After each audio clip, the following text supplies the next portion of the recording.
Dear Mommy Onyx, ako po ay taga Hi, Mommy Bacalaran, Onyx. Cebu. Nais kong Mommy batiin. Onyx, maraming salamat po sa... Mommy Onyx, buo na ang aking desisyon na umalis na sa poder ni Josefa sa gabing iyon, Mommy Onyx. Dahil sa sama na rin ng loob sa kanya, dahil pinaglihiman niya ako at hindi niya sinabi sa akin ang totoong pagkatao niya, Mommy Onyx. At doon ko rin nalaman na ginamit niya ako bilang pain kung saan iniimbestigahan nila si Carlos, Mommy Onyx. Dahil sa sunod-sunod na pagkawala ng mga kababaihan na pumupunta sa bar kung saan ang pagmamay-ari ni Carlos, Mommy Onyx. Kaya dahil sa sama ng loob ko, nagdesisyon akong umalis sa poder niya sa gabing iyon. At doon na nagpapalipas ng gabi sa bus stop, Mommy Onyx, dahil naisip ko kung uuwi ako sa amin, nandoon yung tiyahin ko at ang aking pinsan, ayokong mainsulto nila ako, Mommy Onyx. Kaya napagdesisyonan ko na manatili muna sa bus stop. Subalit sa kasamang palad, Mommy Onyx, naka-encounter ako ng 2 lasinggo at pilit akong hinihila upang sumama sa kanila. Pero nagpapasalamat ako, Mommy Onyx, dahil biglang dumating si Josefa, Mommy Onyx, at ipinagtanggol ako. Binugbog niya ang 2 lasinggo, Mommy Onyx, at nung makahanap ng chance ang 2, nagsitakbuhan ang mga ito. Nanghingi na rin ng kapatawaran si Josefa, Mommy Onyx, sa gabing iyon. At ipinakilala niya ang kanyang tunay na pangalan sa akin, Mommy Onyx, at kung ano talaga ang kanyang trabaho. Nanghingi siya ng kapatawaran dahil sa kanyang pagtago ng kanyang tunay na pagkatao, Mommy Onyx, at buong puso ko naman iyong tinanggap bilang aking kaibigan. Kaya,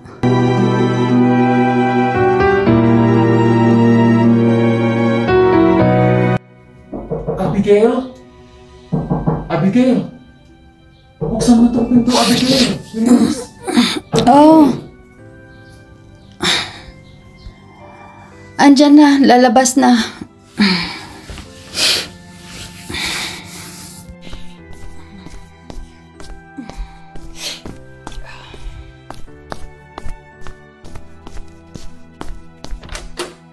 Bakit? Anong problema? Abigail, may problema tayo. Nandyan si Carlos sa labas ng gate. Sinilip ko siya sa bintana kasi nag-ring ang bell.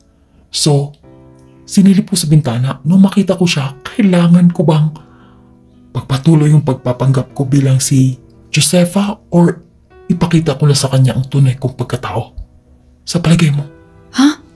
Nandyan si Carlos sa labas ng gate? Oo, nandyan sa labas.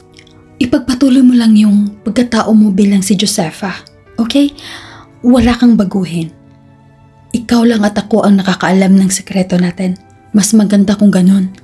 Kasi, di ba sabi mo iniimbestigahan mo siya? Huwag mong ihinto yun. Pagpatuloy lang. Tutulungan kita. Malalaman din natin ang katotohanan. Para naman kung sakaling may kinalaman siya sa mga nawawalang mga babae, at least nakatulong ako sa'yo, di ba? So, ipagpatuloy mo lang yung pagiging Josefa mo. Okay? Okay? Huwag mataranta. Okay lang tayong 2. Well, okay. Simulan ko na ngayon. Ibalik si Josefa. At saka girl, mag-toothbrush ka muna. May amoy. Okay. Ilagay ko muna yung piloka ko sa buhok. At tsaka maglagay ako ng konting makeup. Ibalik ko muna si Josefa. Sige dear, magbihis ka na at harapin mo si Carlos. Drama na tayo, day. Nakakaloka ka talaga. Mas magaan ang loob ko pag si Josefa ka. Ay, nako. Sige na. Mag-toothbrush na ako na naamoy mo pala. Sige, bye-bye. Puntahan mo na si Carlos. Bilisan mo. Nainip na siguro yan. Oh yes, dear. Puntahan ko muna si Carlos at remember, show must go on. Bilisan mo na dyan, dear. At bumaba ka na rin dito. Okay, dear. See you. Ano kayang magandang balita na dala ni Carlos? Sana, Lord. Napaalis na ni Carlos si Chang ko sa bahay namin. Namiss ko na talaga ang bahay na yon dahil yun ang una at huling ipinundar ng aking mga magulang para sa akin. Isarado ko na tong pinto at mag-shower na ako agad para malaman ko kung anong magandang balita na dala ni Carlos sa akin. Sana tinupad niya yung pangako niya sa akin. Yes, show must go on. Laban lang. Abigail, laban lang.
Oh, dear! Kanina pa naghihintay si Carlos sa'yo. Meron siyang magandang balita. Halika. Upo ka dito sa harapan niya. Dito ako sa tabi ni Carlos, okay? Uupo ako dito sa kanyang tabi. Ikaw dyan ka sa harap. Uupo, okay? Okay, Josefa. Dito ako sa harap. Sir Carlos, meron ho ba kayong magandang balita sa akin? Yes. Meron akong magandang balita sa iyo. Naasikaso na ng lawyer ko ang bahay mo at pwede mo nang puntahan ngayon. At ngayon din, ora mismo, pwede mong palayasin ang iyong tiyahin at ang iyong pinsan. Nasindan na rin sila ng notice na pwede na nilang i-evacuate ang lugar na iyon, ang bahay na iyon, kumbaga. Kaya, sige, kung ready ka na, pwede na tayong pumunta doon sa bahay mo mismo. Talaga? Pwede na akong pumunta doon sa bahay mismo? Naku, Diyos ko. Maraming salamat talaga, Carlos. At tinupad mo yung pangako mo sa akin. Josefa, narinig mo yun? Pwede na ako lumipat doon. Sa bahay iyon ng mga magulang ko. Nang napundar nila para sa akin. Unang napundar at ang huli nilang napundar para sa akin. Yun lang ang bukod tanging alaala na naiwan nila sa akin. At maraming salamat, Carlos, dahil tinupad mo yung pangako mo. Thank you talaga. Walang problema. Basta tuparin mo din yung pangako mo sa akin na hindi ka aalis sa Montoya's Bar dahil ikaw ang alas doon. Lumago ng lumago ang Montoya's Bar ng dahil sa iyo. Kaya sana tuparin mo din yung pangako na iyon. At saka sa iyo naman, Josefa, maraming salamat dahil inirecommend mo sa Montoya's Bar si Abigail. Maraming salamat sa iyong tulong. At kung kailangan nyo ng tulong ng kahit ano, sabihin nyo lang ako. Handa akong tutulong. Magtulungan tayo. Okay? Kung ready ka na, tara, puntahan na natin. Ay, naku, boss. Magtulungan na lang tayo para lumago ang bawat isa sa atin. At saka, huwag kang magpapasalamat sa akin. Magpapasalamat tayo dahil nagkakilala tayong tatlo. Ay naku, Abigail, kung alam mo lang kung paano kami nagkakilala ni Carlos. Ay naku, malulongga ka talaga. Alam mo bang crush ako ni Carlos noon? Pero binasted ko siya. Akala niya kasi pumapatol ako sa kanya. Pero wholesome ako, dear. Hindi ako pumapatol sa mga kagaya ko ring lalaki. Diba?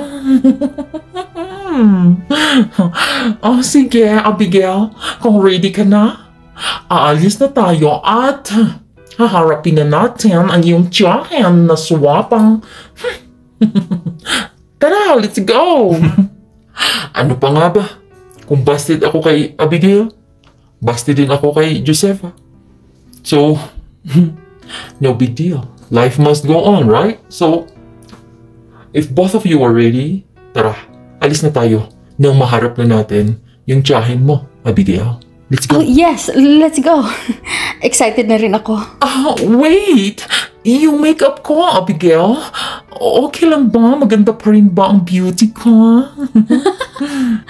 Ox na okay yan. Maganda ka pa rin, Josefa. Let's go na.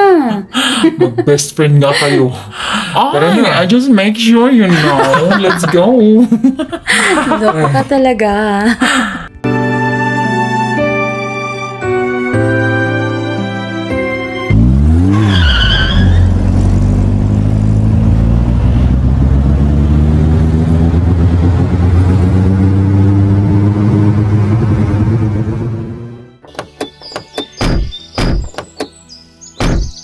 Oh dear, nandito na tayo sa harap ng bahay na pagmamayari ng iyong mga magulang. Oo nga, Josefa. Hindi ako makapaniwala na sa wakas, masisilayan kong muli. Diyos ko, maraming salamat talaga sa tulong mo, Carlos. Salamat sa pagtupad mo sa iyong pangako. Nandito na tayo. Walang anuman. Sige, katukan mo na. Tao po. Andiyan na. Sandali lang. Buksan ko. Chang? Abigail.